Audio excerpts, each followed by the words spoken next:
The wine glass trembled slightly in my hand. Not because of the age in my fingers, because of what I'd just seen. Just a moment before. Through the shimmer of the candlelight and the soft clink of silverware, I'd watched my only son tilt a small vial over my glass. It was so quick, so deliberate, that if I hadn't spent the last year looking over my shoulder, questioning every smile, I might have missed it. But I didn't. I saw him, and he thought I didn't. He was already seated when I entered the dining room. The mahogany table set with meticulous care, cloth napkins folded into perfect peaks, a roast chicken carved just right, roasted vegetables glistening with oil, a bottle of Bordeaux already breathing. It was my birthday dinner, my 62nd. One candle flickered on the cake in the corner. He had made it himself, he said. Chocolate. My favorite. He smiled up at me, that practiced, perfect smile that people complimented since he was a boy. Nathan always had a way of performing charm, like it was a talent show, and I, the gullible father, used to applaud him every time. Not anymore. Not since Elaine died. Not since everything started unraveling like a thread pulled too far from a tight secret seam. Nathan gestured for me to sit, his sleeves rolled up just like mine used to be in old family photos, like he wanted to remind me how much he was like me. I smiled back, said thank you. And when he excused himself to grab the serving spoon from the kitchen, I quietly swapped the wine glasses, mine for his. He didn't notice. You see, the thing about having raised someone from the moment they took their first breath, cleaned up their scraped knees, helped with homework, taught them to drive and how to tell the truth.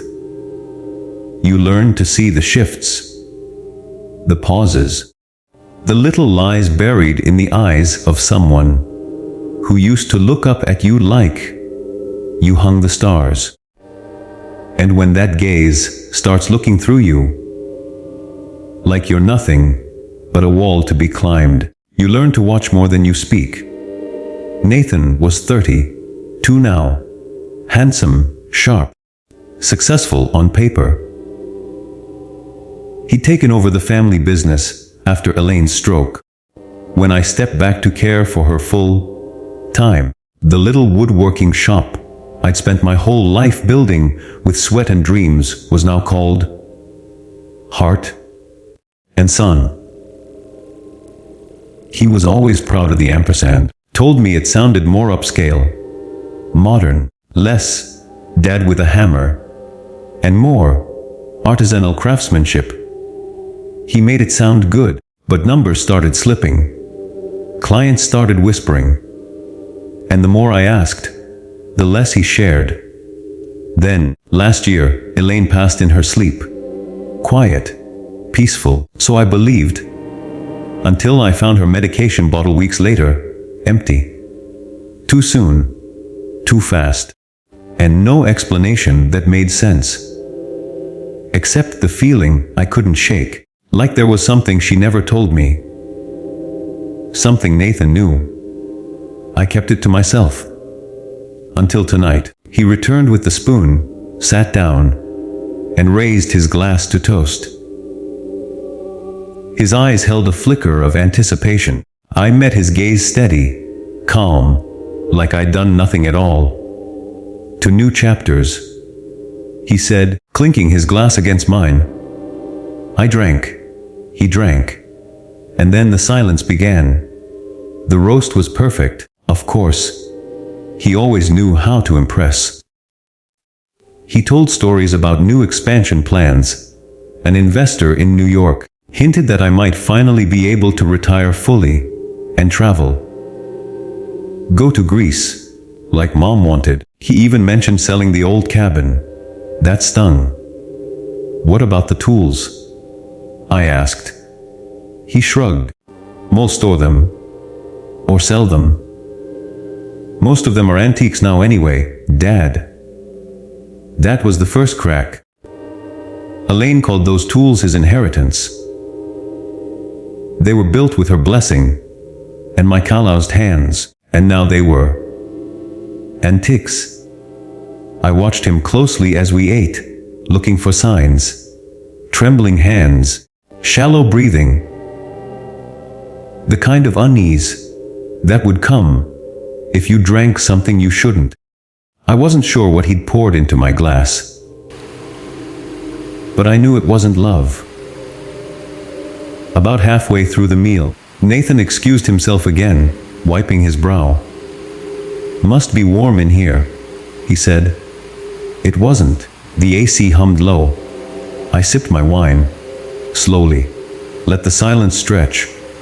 You all right, son? I asked gently. He nodded too quickly.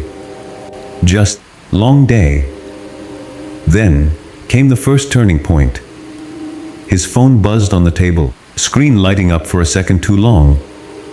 A name flashed. Marissa C. I watched him hesitate. He didn't silence it fast enough.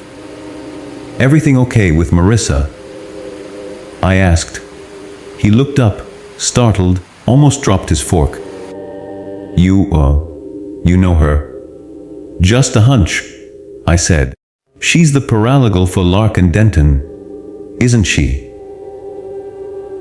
The firm that handles estate transitions, probate stuff. His smile thinned. You've been checking on me. Son, I said, setting my glass down. I'm not just checking on you.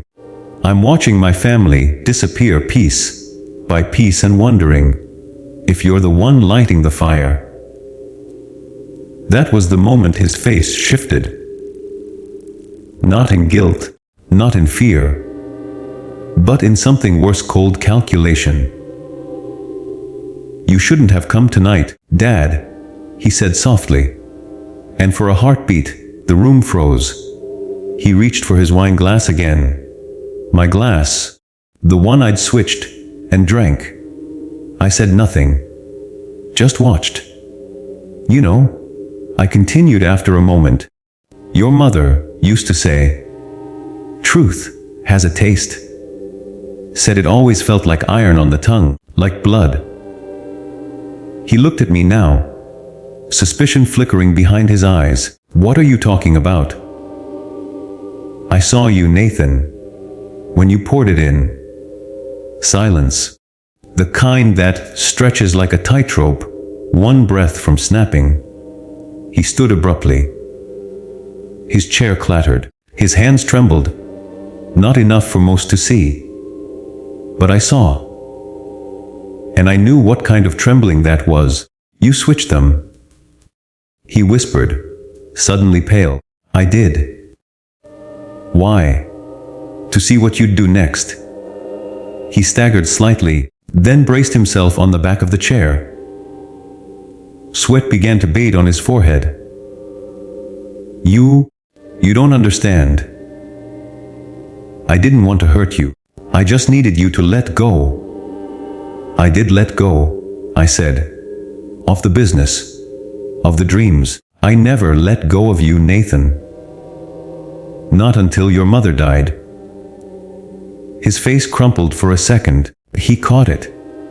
That mask of his, always ready to return. But it was slipping. You don't know what it's like to feel trapped, he said.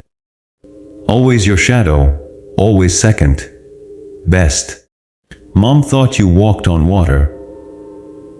I couldn't breathe in that house, Dad.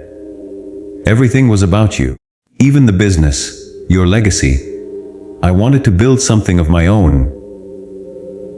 And instead, you poisoned everything we had left. I said softly. He collapsed into the chair, trembling now in earnest. That was the first climax, but not the last. The emergency responders came quickly. I'd called before dinner, just in case. told them it was a precautionary wellness check. They found enough traces of a sedative in his system to warrant a full investigation. Not enough to kill, but enough to prove intent. The trial began 2 months later, and during that time, I spent most of my days back in the workshop, the tools warm in my hands again. Dust filled the air like memory. I started carving again, not just for orders but for peace. For Elaine. I found her journal in the attic, tucked beneath old quilts. She had written about Nathan's behavior, her growing fear, the medication she had begun hiding. She hadn't wanted to believe it. A mother never does, but she had seen it too. The same coldness, the same hunger. In court, the evidence spoke for itself. The vial was found in his car. Traces on the wine glass matched the sedative.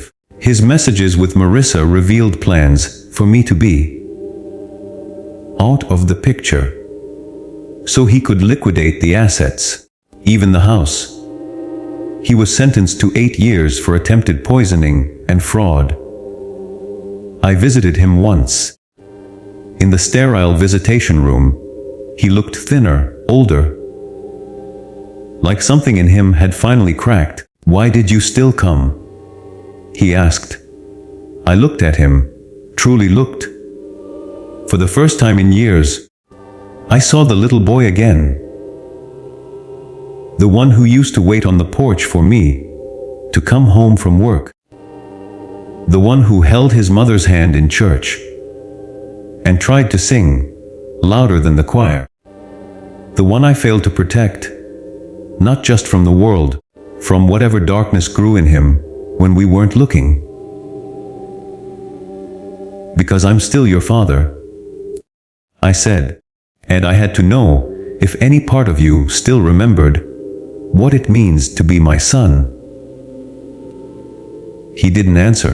I did. I forgave him. Not for his sake. For mine. Because hate is heavy, and I'd carried enough. Back home, I reopened the shop. Not for business, but as a community center. Started teaching kids to work with their hands again. Show them how to build, not destroy. Named it after Elaine. The Heart House. Every year on my birthday, I light a single candle for her, and I drink a glass of wine alone. But never the first one poured. And always with my eyes wide open.